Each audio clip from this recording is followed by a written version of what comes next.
ಹೌದು, ಎಲ್ಲನೂ ವಿವರ ಇದೆ ನೋಡಿರಿ. ನಾವು ಯಾವುದನ್ನು ಇದರಲ್ಲೇ ಮಾತಾಡೋದಿಲ್ಲ.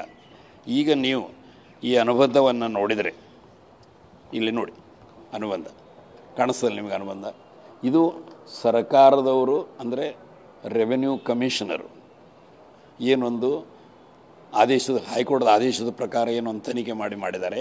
ಅದರ ಪ್ರಕಾರ ಸರ್ವೆ ನಂಬರ್ 7, ಸರ್ವೆ ನಂಬರ್ 8, ಪ್ರತಿಯೊಂದು ಸರ್ವೆ ನಂಬರ್ ಒಳಗೆ ನಿಮ್ಗೆ ಕಾಣಿಸ್ತದೆ ಎಚ್ ಡಿ ಕುಮಾರಸ್ವಾಮಿ ಅಂತ ಎಷ್ಟೆಲ್ಲ ಮಾಡಿದ್ದಾರೆ ಅನ್ನೋದು ವಿವರಗಳಿವೆ.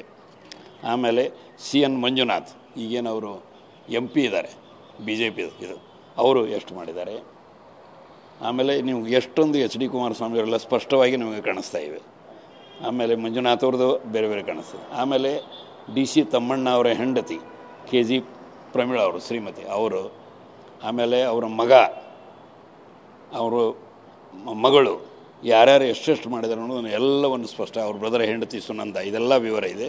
ಇವಷ್ಟು ಸರ್ವೆ ನಂಬರ್ಸ್ ಏನು ಅವ್ರು ಕೊಟ್ಟಿದ್ದಾರೆ, 7, 8, 9, 10, 16, 17, 79, ಅದನ್ನು ಟೋಟಲ್ ಮಾಡಿದರೆ 71 acres 20. ಇದನ್ನು ನಾವು ಕೋರ್ಟಿಗೆ ಹೇಳಿದ್ದೇವೆ, ಅವರು ಇದರ ಪ್ರಕಾರ ಮಾಡಿದ್ದೇವೆ. ಅವ್ರದ್ದು ಏನರೇ ಬೇರೆ ಇದ್ದರೆ ಹೇಳಿ ಅಂತ. ಸರ್, ಈಗ 1985ರಲ್ಲಿ ನಾನು ಹಂಚಿಕೆದಾರನಾಗಿದ್ದಾಗ ಕಷ್ಟಪಟ್ಟು ತಗೊಂಡಿರೋ ಜಮೀನು ಅಂತೇಳಿ ಯಾವಾಗಲೂ ಕೂಡ ಕುಮಾರಸ್ವಾಮಿ ಅವರು ಹೇಳ್ಕೊಳ್ತಾ ಇದ್ದಾರೆ. ಸೊ ಹಾಗಿದ್ರೆ ಒತ್ತುವರಿ ಆಗಿದೆ ಹೇಗೆ ಅಂತ ನೋಡ್ರಿ, ನೀವು ಕೂಡ ಕೆಲವು ಬೇಸಿಕ್ ವಿಷಯಗಳನ್ನು ತಿಳಿದುಕೊಂಡಿರಬೇಕು. ಇದು ಖಾತ್ರಿಯಾಗಿ 100% ಗೋಮಾಳ ಜಮೀನಿದೆ, ಇದರೊಳಗೆ ಏನೂ ಡೌಟ್ ಇಲ್ಲ.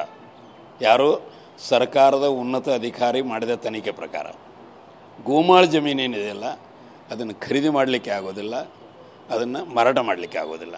ನಿರ್ಗತಿಕರಿಗೆ, ಯಾರು ತುಂಬ ಕಷ್ಟದೊಳಗಿರ್ತಾರೆ ಅವರಿಗೆ ಮಾತ್ರ ಕೊಡಬೇಕು. ಅಂಥ 20 ಎಕರೆಗಿಂತಲೂ ಜಾಸ್ತಿ ಕುಮಾರಸ್ವಾಮಿಯವರು ಕೊಟ್ಟಿದ್ದಾರೆ. ಅವರ ಚಿಕ್ಕಮ್ಮ ಸಾವಿತ್ರಮ್ಮ ಅವರಿಗೂ ಕೊಟ್ಟಿದ್ದಾರೆ. CN ಮಂಜುನಾಥ್ ಅವ್ರದ್ದಿದೆ, DC ತಮ್ಮಣ್ಣ ಅವ್ರ ಹೆಂಡತಿ, ಮಗಳು, ಮಗ ಎಲ್ಲರೂ ಇದರಾಗಿದೆ. ಸೊ ಇಲ್ಲಿ ಯಾವುದೇ ಈಗ ನಾನು ವಿಧಾನಸೌಧ ನೀವು ಖರೀದಿ ಮಾಡಿರೋಂಥ ಖರೀದಿ ಪತ್ರ ಕೊಟ್ಟರೆ ನಗ್ತಾರೆ ಜನ. ಅದು ಅಂಥ ಪರಿಸ್ಥಿತಿ ಇದೆ. ಇದು ಪ್ರಶ್ನೆ ಬರೋದಿಲ್ಲ. ಇಲ್ಲಿ ಯಾರಾದರೂ ಮಾಡಿದರೆ ಅವರು ಮೋಸ ಮಾಡಿದ್ದಾರೆ, ಇವರು ಮಾಡಿದ್ದಾರೆ. ಅದೇನಂತಾರಲ್ಲ, ignorance of law is no excuse ಅಂತ ತಿಳ್ಕೊಂಡು ಮಾಡಬೇಕು ಖರೀದಿ ಮಾಡುವಾಗ.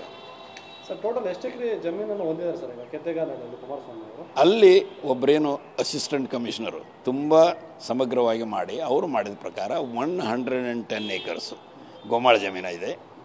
ಇನ್ನು SC ST ಅವರಿಂದ, ಬಡವರಿಂದ ಇವರು ಕಬಳಿಸಿದಂತಹ ಭೂಮಿಗಳೇನಿವೆ ಅವು ಎಲ್ಲ ಕೂಡಿಕೊಂಡು 200 ಎಕರೆ ಇದೆ ಅಂತ ಇದೆ. ಆದರೆ ಈಗ ಸದ್ಯ ನಾವು ಕಂಟೆಂಪ್ಟ್ ಹಾಕಿದ್ದು, ನಾವು ಕೋರ್ಟಿಗೆ ಹೋಗಿದ್ದು ಕೇವಲ ಗೋಮಾಳ ಜಮೀನು. ಅದರಲ್ಲಿ ಅವರ ಉನ್ನತ ಅಧಿಕಾರಿ ಮಾಡಿದ ಪ್ರಕಾರ 71 ಎಕರೆ 30 ಗುಂಟೆ. ಯಾರ್ಯಾರು ಅನ್ನೋದನ್ನು ಸರ್ವೆ ನಂಬರ್ 7, 8 ಅದರ ಸರ್ವೆ ನಂಬರ್ ಡೀಟೇಲ್ಸ್ ಕೊಟ್ಟಿದ್ದು ತೋರಿಸಿದೆ. ಕುಮಾರಸ್ವಾಮಿ ಅವರೇ ಅದರಲ್ಲಿ ಎಷ್ಟು ಹೊಂದಿದ್ದಾರೆ ಅಂತೇಳಿ ಕೆತ್ತೆಗಾಲದಲ್ಲಿ ಅದು ಎಷ್ಟು ಹೊಂದಿದ್ದಾರೆ ಅವೆಲ್ಲ ಟೋಟಲ್ ಮಾಡಬೇಕು. ನನ್ನ ಅಭಿಪ್ರಾಯದೊಳಗೆ ಅದು ಮೋರ್ ದೆನ್ 10 acres ಇದೆ. ಸರ್, ಈಗ ನಿಮ್ಮ ಮೇಲೆ 2020ರಲ್ಲಿ ಒಂದು ಹಲ್ಲೆಗೆ ಯತ್ನ ಆಯಿತು ಅಂತ ಕೇಳ್ಪಟ್ವಿ. ಏನಿಲ್ಲ, ಹೈಕೋರ್ಟು ಆದೇಶ ಕೊಡ್ತು. ಈಗ ಹಂಗೆ ಸುಪ್ರೀಂ ಕೋರ್ಟ್ ಆದೇಶ ಆಗಿರ್ತದೆ. ನಾವು ಹೋಗಿ ಬಳ್ಳಾರಿ ಒಳಗೆ ಏನು ಗ್ರೌಂಡ್ ರಿಯಾಲಿಟಿ ಇದೆ ಅಲ್ಲಿಗೆ ಹೋಗಿದ್ದೆವು. ನಾವು ರವಿಕೃಷ್ಣ ರೆಡ್ಡಿ ಅವರಂತ, CN ದೀಪಕ್ ಅವರು, ನಾವೆಲ್ಲರೂ ಕೂಡ ಹೋಗಿದ್ದೆವು. ಆವಾಗ ಅವರು ಊರಿನೊಳಗಿನ ಕೆಲವು ಮಂದಿ ಹಲ್ಲೆ ಮಾಡಲಿಕ್ಕೆ ಬಂದರು. ಅವು ಕೆಲವು ಮಂದಿ ಇವರು ರವಿಕೃಷ್ಣ ರೆಡ್ಡಿ ಅವರು ಇರೋದ್ರಿಂದ ಅದು ಹಲ್ಲೆ ಆಗಲಿಲ್ಲ. ಆದರೆ ತತ್ತಿ ಹೋಗಿದ್ರು, ಬೇರೆ ಬೇರೆ ಇದು ಮಾಡಿದರು. ಅವಾಗ ಒಬ್ಬರು ಬಂದು ನಿಮ್ಮ ಜೊತೆಗೆ ಮಾತಾಡಬೇಕ್ರಿ ಹಿರೇಮಠ್ರಿ ಅಂತ ಹೇಳಿದ್ರು. ಯಾರು ಮಾತಾಡಬೇಕು? ಕುಮಾರಣ್ಣ. ಯಾರು ಕುಮಾರಣ್ಣ? ಅವ್ರು ಕುಮಾರಸ್ವಾಮಿ ಅಂದೆ. ಅವ್ರ ಜೊತೆಗೆ ಏನೂ ನಾವು ಮಾತಾಡೋದಿಲ್ಲ. ಹೈಕೋರ್ಟ್ದ ಆದೇಶ ಆಗಿದೆ, ಗ್ರೌಂಡ್ ರಿಯಾಲಿಟಿ ಏನಿದೆ ನೋಡಲಿಕ್ಕೆ ಬಂದಿದ್ದೇವೆ ನಾವು. ಅವ್ರದ್ದು ಏನೇ ಇದ್ದರೂ ಹೈಕೋರ್ಟ್ದೊಳಗೆ ಬರಬೇಕು ಅವರು.